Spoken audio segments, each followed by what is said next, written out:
Bonjour, on se retrouve aujourd'hui pour une nouvelle vidéo. Alors on parle aujourd'hui du moteur Ford EcoBoost 1 litre. Voilà, donc c'est dans la série analyse des moteurs. Et on regarde ce moteur qu'on n'avait pas encore fait.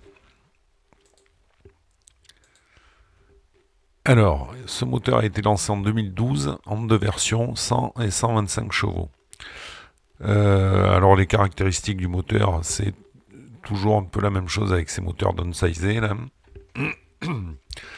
Donc 1 litre de cylindrée, 999 cm3 exactement. Plutôt une longue course de 82 mm, un alésage de 71,9. Un rapport volumétrique élevé de 10 à 1. C'est un 3 cylindres, bien sûr, une pression de turbo allant de 0,9 à 1,4 bar en fonction de la puissance, 100 ou 125 chevaux. Les particularités qu'on peut retrouver sur ce moteur, c'est une courroie de distribution humide, comme on avait vu sur le moteur Peugeot. Une pompe à huile à débit variable. Et puis une particularité que les autres moteurs n'avaient pas, c'est deux circuits de refroidissement, un pour la culasse et un pour le bloc moteur. On va voir ça un tout petit peu plus loin. Donc voilà les éléments remarquables du moteur. Donc on peut voir ici la pompe à huile à débit variable, hein, comme d'habitude elle est pilotée ici là, et puis on fait varier la cylindrée de la pompe à huile. Voilà, ce qui permet de diminuer la consommation de puissance de cette pompe. Alors, une forme de tête de piston très particulière. Hein. Voilà, ça c'est à noter aussi. Vous voyez la géométrie de la tête là. Bon, mais c'est des injections d'essence directe et donc on cherche à avoir du tumble, du swirl, donc des mouvements dans la chambre de combustion, hein, des gaz évidemment. La courroie de distribution humide, voilà, donc qui trempe dans l'huile. Et puis une petite particularité là, quand on regarde un peu mieux, la courroie d'entraînement de la pompe à huile. Donc vous avez la pompe à huile ici, la courroie de distribution là, et puis habituellement on a une chaîne ici, on a une petite courroie qui entraîne la pompe à huile. Donc il y a bien deux courroies, une de distribution et une courroie de pompe à huile. Voilà les particularités. Alors, le système de refroidissement, on en dit deux mots parce que c'est vraiment un truc un peu particulier sur ce moteur-là. On a deux thermostats. Un thermostat principal, alors qui est double en plus, hein, qui va pouvoir réguler à deux seuils de température et puis une partie du réchauffement de l'huile aussi. Et puis on a un deuxième thermostat ici, là. Alors c'est là qu'il y a une particularité, en fait, pour que le moteur monte plus vite en température, on va isoler la culasse du bloc moteur. Donc on aura un thermostat là qui va empêcher l'eau de passer dans le bloc moteur, ou partiellement de passer. Donc on va réchauffer d'abord que la culasse, puis après on ouvrira le thermostat pour aller réchauffer le bloc moteur, puis après on ouvrira le thermostat pour refroidir l'eau. Voilà. Donc ça c'est une particularité de thermostat, un circuit d'eau très élaboré. On sait bien, hein, ces moteurs là, c'est pas forcément des moteurs qui font beaucoup de villes, qui font beaucoup de routes, mais plutôt beaucoup de villes. Ils ont du mal toujours à chauffer. Donc là, le fait de faire chauffer que la culasse, en fait, ça permet d'avoir des combustions qui se déroulent à température normale. Voilà. Et donc après, on chauffe le bloc. Ça permet un peu d'éliminer les problèmes de combustion. Et puis une pompe électrique, hein, qui va permettre d'alimenter notamment, alors ça c'est le turbo, hein, d'alimenter le refroidissement du turbo. Voilà. Donc un système de refroidissement pas tout à fait classique. Alors la fiabilité de ces moteurs EcoBoost, globalement j'ai envie de dire qu'elle est meilleure que les autres moteurs downsizés, hein. On a moins de retours, alors même s'il y en a quelques-uns. Le plus gros point noir de ces moteurs, ça a été le circuit de refroidissement. Alors, a priori, les véhicules sortis entre 2013 et 2015, hein, mais apparemment il y a eu quelques problèmes un peu avant aussi. Bon. Voilà, des fuites d'eau, pompe à eau, la durée sur le carter de distribution ou le bocal de liquide de refroidissement qui se fendait. Donc, pas mal de problèmes. Alors, évidemment, c'est embêtant parce que quand vous avez une fuite sur le circuit de refroidissement, Vous avez une alerte au tableau de bord, mais c'est pas plus qu'une alerte de d'habitude, on va dire. Donc il y a beaucoup de gens qui continuent quand même à rouler, même avec les voyants allumés. Et donc à chaque fois, c'est un moteur, quoi. Il y a beaucoup de gens qui ont cassé des moteurs à cause du circuit de refroidissement, ce qui est un peu dommage. Bon, voilà. Donc le point noir de ce moteur, c'était plutôt le circuit de refroidissement. Cependant, il y a eu quelques problèmes de courroie et de pression d'huile.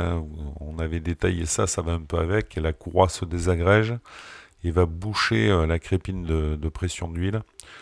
Et donc souvent, ça commence par une alerte de pression d'huile parce que la pompe à huile est partiellement bouchée.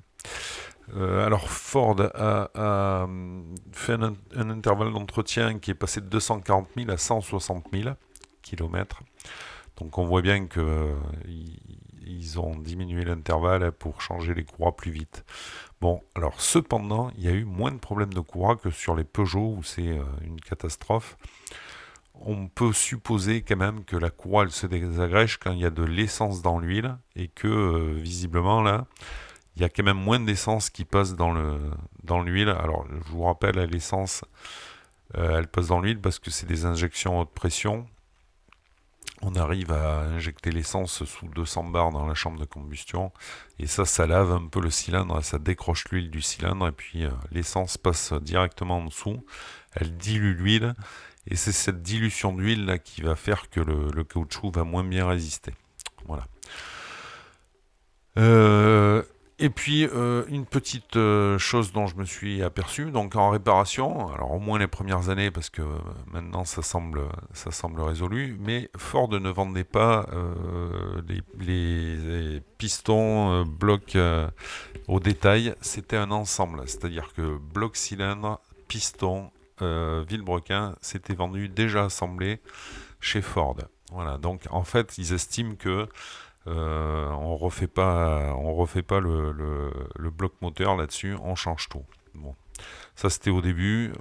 Aujourd'hui, on arrive à trouver des pistons qui peuvent se monter. Alors, est-ce qu'on trouve des usinières qui refont les blocs? Ça, c'est une autre histoire. J'en suis pas sûr. Bon, et ce moteur, il connaît une évolution notable en 2018. Alors, elle est très notable. Ce qui est très intéressant, c'est que sur un 3 cylindres apparaît la désactivation d'un cylindre. Donc Ford annonce 6% d'économie de carburant en moins. Hein. Voilà, donc la désactivation du cylindre, comment elle se passe? Eh bien, on a ici un cliquet là. Alors, ça, c'est la cam. Ici, on a la soupape. Et puis, ça, c'est le linguet. Donc, la cam appuie sur le linguet qui appuie sur la soupape. Et on a ici, là, un petit cliquet. Donc, quand on envoie de la pression d'huile, on repousse le piston, là, et on libère le cliquet.